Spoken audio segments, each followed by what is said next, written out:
Psicosis por Globovisión. Noticia mundial: ha fallecido el Papa Francisco en la madrugada de hoy y hemos estado a través de todas las producciones de la familia de Globovisión anunciando todos los detalles sobre este fallecimiento y también sobre el protocolo que sigue para designar al nuevo Papa. Lamentamos mucho este hecho, pero así es la vida. Hoy, adivinen qué, tenemos a un personaje querido, amado y odiado. Bueno, yo no lo odio. Se trata del señor Francisco también, señor Kiko Bautista. ¡Aplauso, muchachos!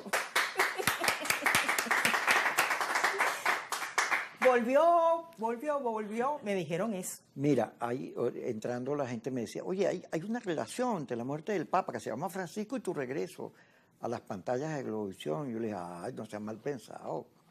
¿Verdad? Sí, Que sobrado eres, presumido. Sí. Claro, tú sabes que el venezolano tiene humor. Sí. Yo decía en estos días, lo he dicho y ya en varios lugares. empezaron a sacar memes incluso de este hecho.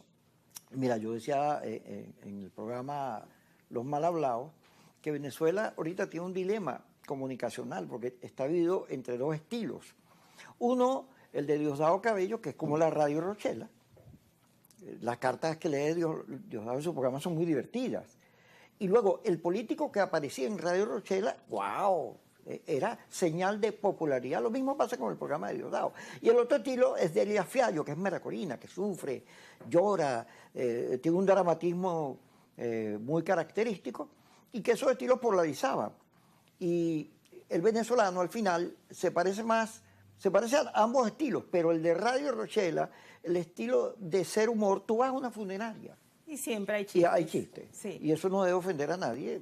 Yo lamento la muerte del Papa Francisco. Me parece que es una de las figuras más relevantes de la historia de los papas, que tiene muchos siglos. Y yo destaco su capacidad de renovación, su discurso no solo sensible hacia lo social, sino muy moderado. En la película El Cónclave, fíjate qué casualidad. Mira, vieron que no me va a dejar hablar, ya empezó con lo suyo. Mira, en la película El Cónclave, mira, Yesenia, te voy a decir una cosa. En tu exitosa y larga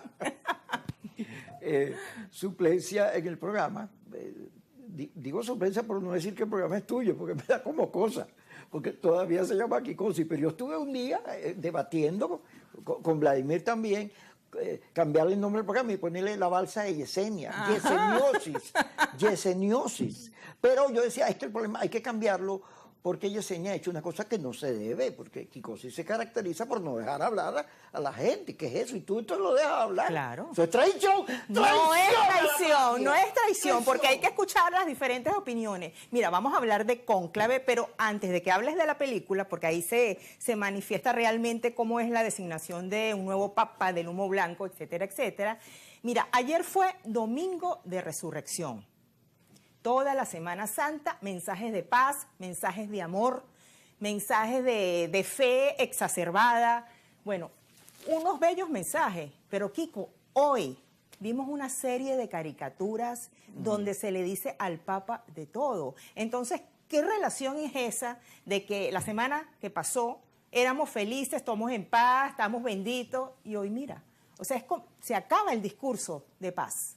Fíjate, el Papa, cuando se entrevistó con Milei fue para el Vaticano, porque dijo que era el demonio. Sí, el demonio en la tierra, dijo Milei. Se entrevistó. Entonces Milei dice, Papa Francisco, yo le quiero preguntar algo que es muy importante para mí.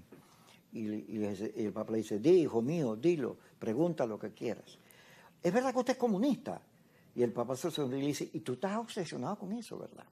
Hay en la sociedad contemporánea, polarizada entre el bien y el mal, la derecha, la izquierda, los buenos, los malos, hay unas tendencias a simplificar las cosas y a poner etiquetas.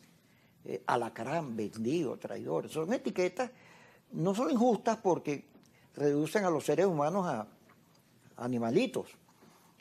Recuerdo el conflicto de África, ¿te acuerdas? Que unos negros le decían a los otros negros cucarachas. Cucaracha. y había que matarlos. Se fue en Ruanda. En Ruanda, que hay una película que narra muy bien eso. Entonces, reducir a las diferencias políticas a animalitos y a etiquetas. Entonces, esta cosa anticomunista que hay en el mundo hoy, sobre todo en Venezuela, producto de 26 años de revolución, pues convirtió al Papa también en cómplice de Maduro y en comunista. Entonces, desde Miami, de todos lados, los grupos más radicalizados acusaban al Papa de vendido traidor. Yo vi las caricaturas esas que dijiste. ¿Cómo se llama el...? Pinilla, Fernando Pinilla. Oye, muy feas, eso no es humor. El humor no tiene nada que ver con el odio. Cuando tú echas un chiste, fíjate los chistes de gochos o de gallegos. De Jaimito. O de Jaimito. Tú no lo echas para ofender a los gochos, a los gallegos o a la gente que se llame Jaimito. Tú lo haces para que la gente se ría, la intención es que se ría. Y cuando tú haces unas caricaturas con esos odios llenas de sangre y el Papa comunista, aliado de las cosas y de las causas más perdidas e infernales, porque lo ponen así, pues tú no solo no estás haciendo justicia, no estás haciendo humor, lo que estás haciendo es un acto de venganza, de odio. Yo siempre he reflexionado sobre el tema de la religiosidad del pueblo venezolano, a propósito de Semana Santa. Fíjate tú que el tema político arranca con esta cosa de Bukele, cambiando presos políticos por presos inocentes. Digo inocentes porque en el New York Times y en ABC y en varias de estas agencias de periodismo narran que esos venezolanos que están en el Ecuador, en El Salvador... En el SECOT de El Salvador. Sí, no son ningunos delincuentes. Es más, Leopoldo Martínez Nucete, que es venezolano, que aquí tenía un programa en Televen, que es miembro de la dirección política del Partido Demócrata, ha venido citando unas cifras que nos deberían llamar la atención. De casi 800.000 venezolanos, 350.000 que están en situación esta de que le sacan tarjeta roja para que se vayan, apenas en todo ese universo hay 600 delitos de venezolanos y casi todos tienen que ver con la situación ilegal de algunos de los 350.000 que están a punto de mate. De manera que todo este cuento del tren de Aragua, de que generó toda esa violencia en el mundo, y en el caso de Estados Unidos son los enemigos fundamentales de Donald Trump, bueno, es mentira. Los señores que están en El Salvador no son culpables de ningún delito hasta ahora. Sencillamente eran venezolanos que no tenían los papeles en regla. Y entonces ahora los pretenden cambiar por presos políticos y aparecen quienes respaldan a Trump y a la política de intervención y a las sanciones aplaudiendo eso. Leopoldo López aplaudiendo que se haga este pero cambio. mira, Quiquito, volviendo al tema de la religión, hay una distorsión y la vivimos en estos últimos 12 años. Cuando el Papa estaba Mira, allí... no me dejaste hablar, ¿vale? No te voy a dejar hablar porque te voy a preguntar. En esta polarización que hay, se pretende, por eso te hablo de distorsión, que el Papa no haya sentado posición a favor de un sector y que no se haya pronunciado sobre diferentes temas, cuando realmente el Papa Francisco siempre se pronunció por la paz, por el diálogo. Entonces, te hablo de eso, de la palabra distorsión, porque la gente cree que así como el Papa debe sentar una posición a favor de y en contra de, el periodista también. Entonces no hay una neutralidad. No te voy a dejar hablar, te dije, Quiquito, porque no. ¿Qué me la han hecho Yesenia? Aparte, se quitó como 100 kilos y ahora está bella 100 y preciosa. kilos no, 102. Mira, Yesenia, fíjate, siguiendo con la política en estos tiempos de globalización están llenas de simplificaciones, de emocionalidad. Hay un reconocimiento al valor de la comunicación que tiene la emoción. Eso es muy bueno, pero la simplificación no lo es. ¿Qué ocurre? Esto del Papa, que es una gran injusticia, sobre todo en el tema de los venezolanos, que tú lees las redes y vas a ver gente que todavía insiste que el Papa es comunista. El Papa no solo no es comunista, el Papa es, y por eso me refería a la película El Cónclave, el Papa es parte de un discurso político contemporáneo. La película El Cónclave, que recomiendo la vean, no trata del Papa que se muere y nombran otro, y todo el procedimiento, porque no es así. O sea, la película no se apega a todo el procedimiento religioso, a toda la ceremonia que hay allí, sino plantea un tema del discurso político, el discurso que el actor, ¿cómo que se llama él? Ahí se me olvidó. El actor principal, que fue nominado a los que ya me acordar el nombre, y cuando instala el cónclave, él hace un discurso sobre la moderación, sobre las certezas, la duda, cómo la humanidad ha avanzado porque duda. Y lo hace desde un punto de vista religioso, cómo la Iglesia ha asumido la duda del hombre, ha acompañado al hombre en su soledad y en sus búsquedas, y que ese es el papel de la Iglesia. Sin embargo, hay una Iglesia, ahí mismo en la película, que es el cura italiano, que es autoritario, que quiere una Iglesia que no dude, que todo quiere que venga otra vez la Inquisición. Entonces, esos son los discursos que hay ahorita, los discursos de los autoritarios y los discursos de los moderados democráticos.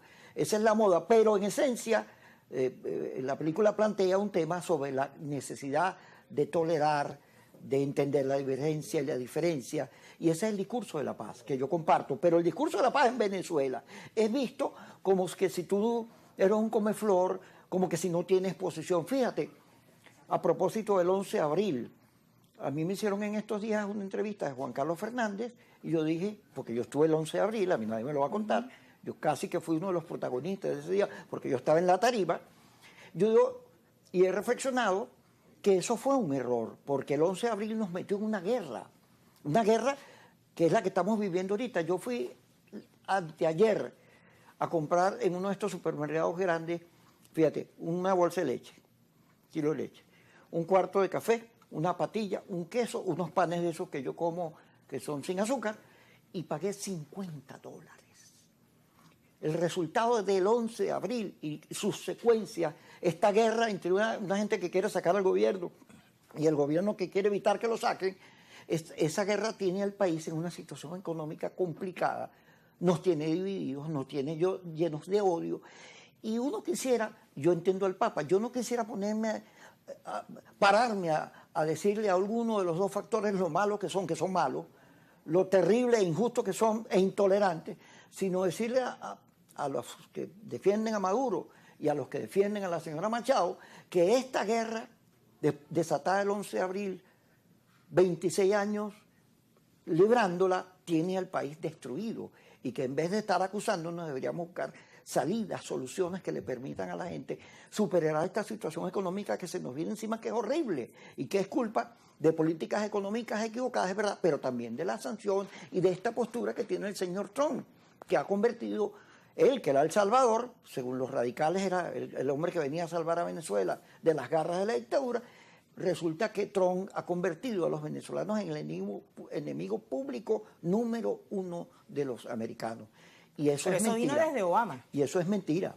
Los venezolanos que se han ido del país son unas víctimas de una situación de guerra, de injusticia, de crisis económica, de dolor. Quiquito, déjame hacer el corte, que ya nos están pidiendo y tú no te callas. Vamos a la pausa y ya regresamos en Quicosis con Quiquito.